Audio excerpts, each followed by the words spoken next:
हे कृष्ण कन्हैया, आप हो तो हम सब हैं। आज होली है, इसीलिए मैं आपको रंग लगाने आई हूँ। इस भक्त को आज्ञा दें। ये बोलकर राधा ने कृष्ण भगवान की मूर्ति के दोनों पैर में गुलाल लगा दिया और गुलाल लगते ही कृष्ण भगवान की मूर्ति से एक फूल आकर राधा के सामने गिर गया। राधा ने वो फूल अपने हाथ में उठा लिया और रो पड़ी। आपने आज मुझे उत्तर दिया, आज मैं धन्य हो गई भगवान, धन्य हो गई। तभी राधा का पति रतन वहाँ आया और राधा से बोला, ए राधा की बच्ची, यहाँ बैठकर भगवान के साथ गुलाल गुलाल खेल रही है और मैं कब से खाने का इंतजार कर रहा हूँ। आपको तो पता है मैं पूजा करने से पहले रसोई नहीं जाती। अरे रख तेरा पूजा, चल अभी मेरे साथ। ये बोलकर रतन ने राधा का बाल पकड़ लिया और उसे खींचते हुए लेकर चला गया और फिर वो राधा को मारने लगा। राधा की सास बिमला भी आ गई और उसने भी बहती गंगा में हाथ धो लिया। राधा को शादी के बाद से ही ये सब झेलना पड़ रहा है। रतन राधा को पसंद नहीं करता है। राधा कृष्ण भगवान की भक्त है। उसके पास कृष्ण भगवान की एक छोटी सी मूर्ति है और वो उसी मूर्ति की पूजा करती है। आज होली है, इसीलिए सुबह सुबह सज धज कर राधा कृष्ण भगवान की मूर्ति को गुलाल लगाने गई थी, लेकिन आज भी उसे मार खानी पड़ी।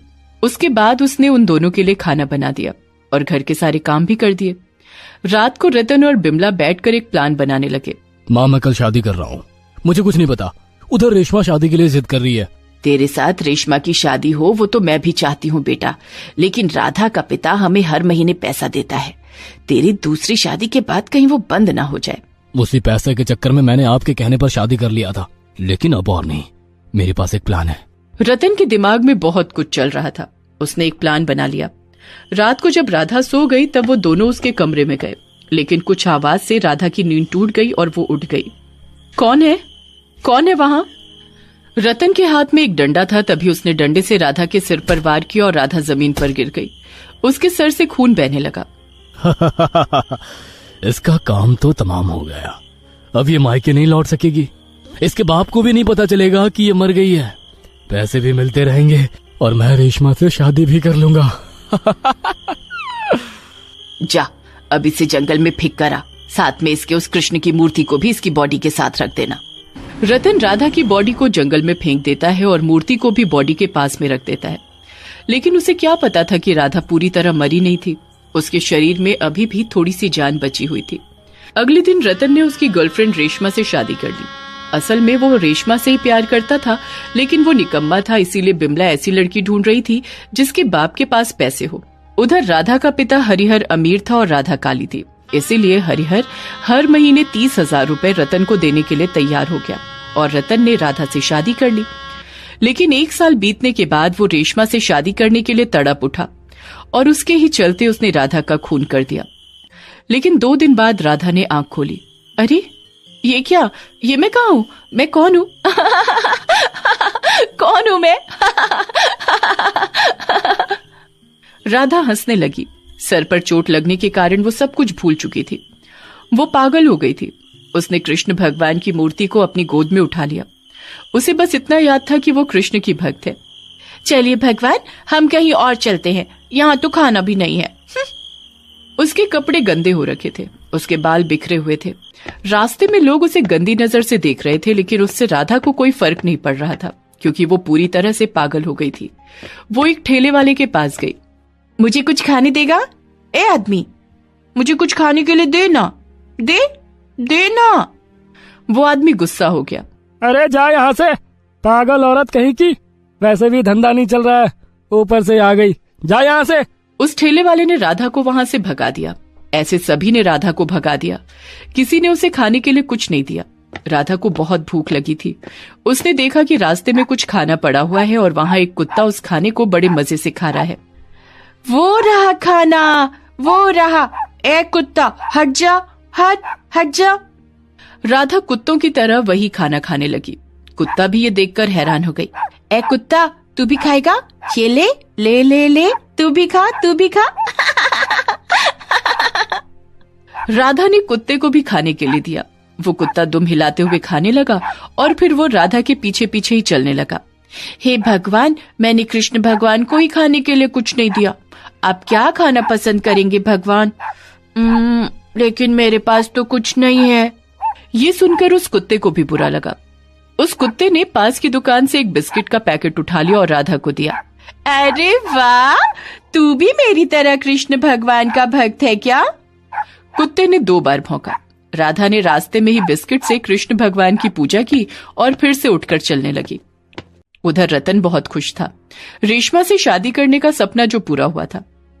रतन, क्या दिमाग लगाया तुमने? फ्री में 30,000 रुपए मिल रहे हैं। वाह, मान गई आज तुमको।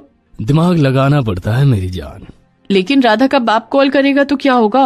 अरे तुम बात कर लेना ना राधा बनके। वैसे भी मैं उसे यहाँ आने नहीं देता, राधा से मिलने नहीं देता। वो कभी कभी मुझे कॉल करके राधा से बात कर लेता था। तुम भी बात कर लेना, उसे समझ नहीं आएगा। दोनों खुशहाल जिंदगी के सपने देख रहे थे, लेकिन स्वर्ग से भगवान कृष्ण भी तो ये सब कुछ देख रहे थे। सबका विचार यहीं पर होना था, इसी धरती पर। ऐसे ही कुछ दिन बीत गए। राधा के पिता हरिहर को एक दिन बेटी से बात करने की इच्छा हुई। बहुत दिन हो गए राधा बेटी से बात किए हुए, एक बार दामाद जी को कॉल कर ही लेता हूँ। हाँ। हरिहर ने रतन को कॉल किया। रतन ने रेशमा को फोन थमा दिया। हाँ बाबूजी, कैसे हैं आप? मैं अच्छी हूँ। हाँ, सब कुछ बढ़िया है। बात करने के बाद हरिहर कुछ सोचने लगा। आज बिटिया की आवाज कुछ अलग क्यों लग रही थी, और वो मुझे बाबूजी क्यों बुला रही थी? वो तो मुझे पिताजी बुलाती है ना, कुछ तो गड़बड़ है। उधर रास्ते में घूमते हुए राधा बहुत दूर चली गई। वो रास्ते में ही सोने लगी। लोग पागल समझकर उसे यहाँ से वहाँ भगाने लगे, लेकिन वो हर रोज दोपहर को कृष्ण भगवान की पूजा करती रही। खुद को चाहे खाने का एक टुकड़ा ना मिले, लेकिन कृष्ण भगवान के लिए वो कुछ न कुछ इंतजाम कर ही लेती थी। ऐसे ही एक दिन वो पूजा कर रही थी और तभी उसका सर चकरा गया और वो जमीन पर गिर गई। उसका कुत्ता उसके साथ ही था। उसने भौंक भौंक कर लोगों को बुलाया। कुछ लोग आए और उसे अस्पताल ले गए। वहां पता चला कि राधा के पेट में 1 महीने का बच्चा है। राधा बहुत खुश हुई। वो इधर उधर भटकती रही। वो बारिश में भीगी, तूफानों में फुटपाथ पर रात बिताई। उधर हरिहर एक दिन रतन के घर आया, लेकिन रतन ने उसे घर के अंदर घुसने नहीं दिया। ए बुड्ढे, तू इस घर के अंदर नहीं घुस सकता, जा भाग यहाँ से। हरिहर का शक और पक्का हो गया, क्योंकि उसकी बेटी घर के अंदर होती तो अपने पिता की आवाज सुनकर बाहर तो आती। मुझे ये पता लगाना ही होगा कि मेरी बेटी इस घर के अंदर है कि नहीं, लेकिन कैसे है, मुझे कुछ सोचना ही पड़ेगा। दिन बीतते गए, 9 महीने बीत गए। एक गर्भवती पागल औरत को देखकर रास्ते के लोग हंसने लगे। अरे वो देख, पागल औरत पेट से है, उसका बच्चा होने वाला है। पता नहीं कहां से आ जाती हैं ऐसी गंदी औरतें। और एक रात को राधा के पेट में दर्द होना शुरू हुआ। वो रास्ते पर ही सो गई और बहुत दर्द झेलने के बाद उसे एक बेटा पैदा हुआ। उसका बेटा दिखने में बिल्कुल कृष्ण भगवान के जैसा ही था। बेटे का चेहरा देखकर वो सारी पीड़ा दुख दर्द भूल गई। लेकिन तभी अचानक से भूकंप शुरू हो गया। आसपास सब कुछ हिलने लगा और मिट्टी धंसने लगी। कृष्ण भगवान की मूर्ति गिर गई और मिट्टी के अंदर घुस गई। राधा ने अपने बेटे को उस कुत्ते पर बिठा दिया और खुद जमीन के अंदर हाथ डालकर भगवान की मूर्ति निकालने लग गई। लेकिन ये करते हुए उसे चोट लग गई और उसका हाथ टूट गया। लेकिन फिर भी उसने हार नहीं मानी और उसने मूर्ति को बाहर निकाल लिया। लेकिन वो हाथ के दर्द से तड़पने लगी। भूकंप रुक गया और तभी वहाँ के एक डॉक्टर अपनी गाड़ी में आए। अरे बाप रे, तुम्हें तो बहुत ज्यादा चोट लगी है, चलो मेरे साथ, मैं तुम्हें अस्पताल ले चलता हूँ। डॉक्टर साहब ने सभी को गाड़ी में बिठा लिया और चल दिए। सुबह हो गई और डॉक्टर साहब ने एक घर के सामने गाड़ी रोकी। ये और कोई नहीं बल्कि रतन का घर था। रतन, बिमला, रेशमा घर से बाहर आए। क्या बात है, आप कौन है? ये लड़की आपको कहाँ से मिली? तभी वहाँ पर हरिहर आ गया। बेटी तू यहाँ है? क्या हुआ है तुझे बेटी? लेकिन राधा किसी को नहीं पहचान पाई। अच्छा, तो उस दिन मरी नहीं थी। ठीक है, मैं तुझे आज मार देता हूँ। ये बोलकर रतन ने डंडा उठा लिया, लेकिन तभी वो डॉक्टर साहब कृष्ण भगवान में बदल गए। रुक जाओ, मैं डॉक्टर के वेश में राधा को यहाँ से लेने आया हूँ। तुम लोगों को सबक सिखाने आया हूँ। कृष्ण भगवान ने तीनों को पत्थर की मूर्तियों में बदल दिया। तीनों का देहांत हो गया। उन्होंने राधा को ठीक कर दिया। कृष्ण भगवान के आशीर्वाद से सब कुछ ठीक हो गया और उसके बाद से राधा अपने पिता और बेटे के साथ रहने लगी। वो कुत्ता भी उसके साथ रहने लगा और अगले दिन सभी खुशी खुशी होली मनाने लगे। बिलासपुरा नाम के गांव में बिमला नाम की एक औरत रहती है। बिमला बहुत कंजूस और खुदगर्ज है। वो बस अपने बारे में सोचती है और सिर्फ पैसों से ही प्यार करती है। इलाके के सभी लोग बिमला को कंजूस औरत के नाम से जानते हैं। बिमला इतनी कंजूस है कि वो अपने परिवार वालों को भी ठीक से खाना नहीं खिलाती। उसका एक बेटा है रमेश। बिमला दहेज के लालच में रमेश की शादी करवा देती है। अंजलि नाम की एक औरत के साथ रमेश की शादी हो जाती है। शादी में रमेश को दहेज में 2 लाख रुपए और उसके साथ एक नया पलंग मिलता है।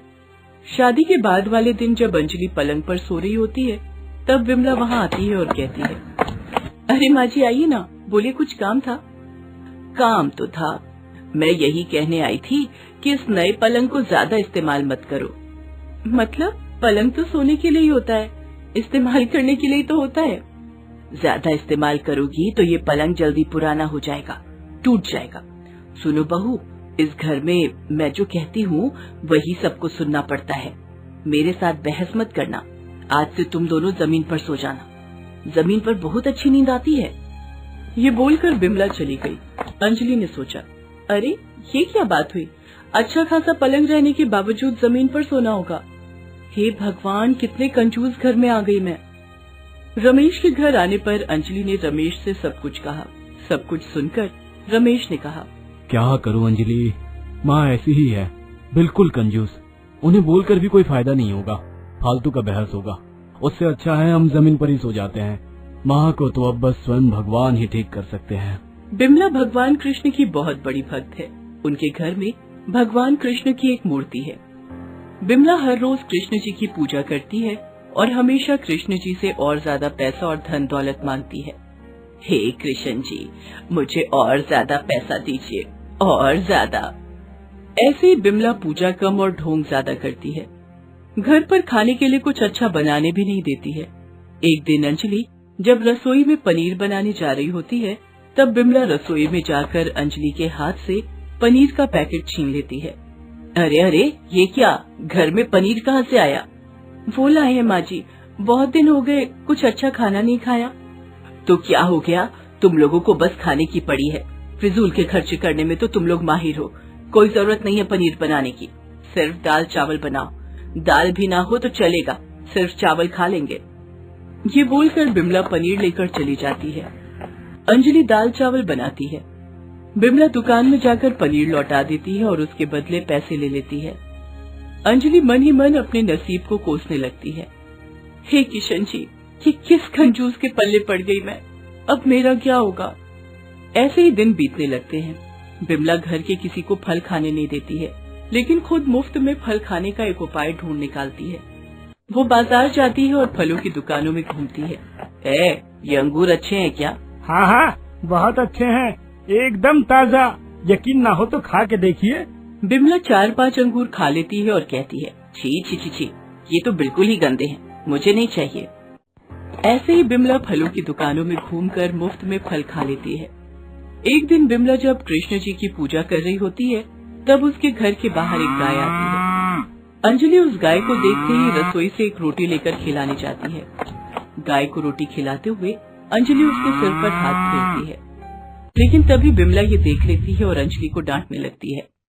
ये क्या, रसोई से रोटी चुराकर तुम इस गाय को खिला रही हो? तुम्हारी हिम्मत कैसे हुई इस तरह एक रोटी बर्बाद करने की? बर्बाद कहाँ किया माँ जी, एक गाय को ही तो खिलाया। गाय को खिलाने से कृष्ण भगवान भी तो खुश होते हैं। बहुत बड़ी बड़ी बातें करने लगी हो तुम। एक तो रसोई से चोरी करती हो, ऊपर से जबान भी लड़ाती हो। आज से तुम्हारा खाना बंद, आज तुमको मैं खाने ही नहीं दूंगी। अच्छा है, एक रोटी के बदले मेरी 4 रोटी बच जाएंगी। ये बोलकर बिमला चली जाती है। अंजलि रोने लगती है। हे कृष्ण जी, आप तो सब कुछ देख ही रहे हैं, मैं गर्भवती हूँ, इस हालत में मैं खाली पेट कैसे रह सकती हूँ? कुछ कीजिए न कृष्ण जी, कुछ कीजिए। स्वर्ग के वृंदावन में बैठकर कृष्ण भगवान, राधा मैया और बलराम ये सब देख ही रहे थे। राधा मैया कहती हैं, कान्हा तुम देख रहे हो ना तुम्हारी भक्त कितनी कंजूस है। हाँ कान्हा, उसकी कंजूसी की वजह से सब लोग परेशान हैं। तुम्हें कुछ करना चाहिए। हाँ कान्हा, तुम्हें उसको सही रास्ता दिखाना चाहिए। तुम लोग सही कह रहे हो, अब मुझे ही कुछ करना पड़ेगा। उधर रात हो चुकी है। अंजलि ने पूरे दिन कुछ नहीं खाया, उसे अब भूख लगने लगी है। उसके पेट में एक बच्चा है। इस हालत में भूखा रहना अच्छी बात नहीं है। अंजलि चुपके से रसोई में घुसती है और बिस्कुट निकालकर खाने लगती है, और इतने में बिमला वहाँ आ जाती है। ये क्या बहू, तुम चोरी करके बिस्किट खा रही हो? मेरे इतना मना करने के बावजूद तुम फिर से चोरी करने लगी? नहीं नहीं माँ, चोरी नहीं कर रही हूँ, मुझे भूख लगी थी, मैंने चोरी नहीं की। मुझे बिना बताए खा रही हो, ये चोरी ही तो है। तुम्हें शर्म नहीं आती है क्या? रुको, अभी तुमको मजा चखाती हूँ। ये बोलकर बिमला अंजलि के बाल पकड़कर घसीटते हुए उसे उसके कमरे में ले जाती है और वहाँ खिड़की के साथ उसको बांध देती है। अभी रहो यहाँ, तुम्हें 2 दिन तक खाना नहीं मिलेगा। बिमला चली जाती है और अंजलि रोती रहती है। बिमला आराम से सो जाती है और तभी उसके सपने में स्वयं कृष्ण जी आते हैं। बिमला, तुम रोज मुझसे धन दौलत की प्रार्थना करती हो ना, आज मैं स्वयं आया हूँ तुम्हारी प्रार्थना पूरी करने। लेकिन उससे पहले तुम्हें कुछ करना पड़ेगा। कल सुबह से जितने भी भिखारी या जीव जंतु तुम्हारे घर के बाहर आएंगे, उन सबको पेट भर के खाना खिलाना होगा, वो भी खुद के हाथों से बनाकर। तभी मैं तुम्हारी मनोकामनाएं पूर्ण करूंगा। तथास्तु। ये बोलकर कृष्ण जी अदृश्य हो जाते हैं और तभी बिमला की नींद टूट जाती है। सुबह हो चुकी है। बिमला को यकीन ही नहीं हो रहा है कि स्वयं कृष्ण जी उसके सपने में आए थे। ये क्या देखा मैंने? स्वयं कृष्ण जी मेरे सपने में? लेकिन उन्होंने जो कुछ भी कहा वो मैं कैसे करूं? लोगों को खिलाने में कितना पैसा खर्च हो जाएगा। मगर मैं कर भी क्या सकती हूँ? स्वयं कृष्ण जी की बात मैं टाल तो नहीं सकती। और कितने ही भिखारी या जीव जंतु आएंगे, ज्यादा से ज्यादा 2-3। और होता भी वही है। थोड़ी देर बाद बिमला के घर के बाहर 2 भिखारी और 1 भिखारिन भीख मांगने के लिए आते हैं। उसके साथ एक गाय भी आ जाती है। कुछ खाने को मिलेगा माँ जी? बहुत भूख लगी है। हाँ हाँ, यहीं बैठो, मैं अभी खाना लेकर आती हूँ। बिमला मन ही मन ये सोचकर खुश होती है कि सिर्फ 3 लोग और 1 जानवर आए हैं। ये लोग कितना ही खाएंगे। बिमला खाना बनाकर चारों को देती है। चारों खा लेते हैं। खाना बहुत स्वादिष्ट था, मगर हमारा पेट नहीं भरा। क्या आप थोड़ा और ला सकती हैं? क्या मुसीबत है? कृष्ण जी ने कहा है कि पेट भर खिलाना होगा। ठीक है, तुम लोग बैठो, मैं अभी खाना लाती हूँ। बिमला फिर से खाना लाती है और चारों खा लेते हैं, पर उनका पेट नहीं भरता। वो फिर से खाना लाने के लिए कहते हैं। बिमला फिर से खाना लाती है। ऐसे खिलाते खिलाते घर का सारा खाना खत्म हो जाता है, फिर भी चारों का पेट ही नहीं भरता। और कुछ लाइए ना माँ जी। वो गाय भी सर हिलाकर कुछ लाने के लिए कहती है। हे भगवान, घर का सारा खाना तो खत्म हो गया, अब दुकान से कुछ खरीद कर लाना होगा। बिमला दुकान से खाने का सामान खरीद कर लाती है और अपने हाथों से खाना बनाकर खिलाती है। ऐसे ही घर का सारा पैसा भी खत्म हो जाता है, लेकिन चारों और खाना मांगते हैं। बिमला उन लोगों के सामने हाथ जोड़कर बैठ जाती है। क्षमा कर दीजिए मुझे, मेरे पास और कुछ नहीं है। खाना पैसा सब कुछ खत्म हो गया है। मैं कृष्ण जी की बात नहीं मान सकी। माफ कर दीजिए मुझे, मैं आप लोगों को पेट भरकर खाना नहीं खिला सकी। ये बोलते हुए बिमला रोने लगी। तभी उसके सामने एक चमत्कार हो गया। तीनों लोग अदृश्य हो गए और उनके बदले भगवान कृष्ण, बलराम और राधा मैया प्रकट हुए। बिमला, तुझे और रोने की कोई आवश्यकता नहीं है। मैं इतनी देर से तेरी परीक्षा ले रहा था। तूने मेरी बात मानी और सभी को पेट भर के खिलाने की कोशिश की। मैं तुझसे प्रसन्न हूँ। प्रणाम भगवान। दूसरों को खिलाकर जो खुशी मिलती है वो आज मुझे महसूस हुई है। मैं और कंजूसी नहीं करूँगी। तुझसे यही उम्मीद थी। तेरे पास जो भी था वो सब कुछ वापस आ जाएगा। सिर्फ ये बात याद रखना, दूसरों की खुशी में ही हमारी खुशी है। तथास्तु। ये बोलकर तीनों अदृश्य हो जाते हैं। बिमला का सारा पैसा वापस आ जाता है। इसके बाद से बिमला बदल जाती है। अंजलि को अच्छा खाना खिलाती है, सभी की मदद करती है और मन लगाकर कृष्ण जी की पूजा करती है। ऐसे ही भगवान कृष्ण अपने मोह माया से एक भक्त को सही रास्ता दिखाते हैं। दोस्तों, आप हमारे चैनल को जरूर सब्सक्राइब करें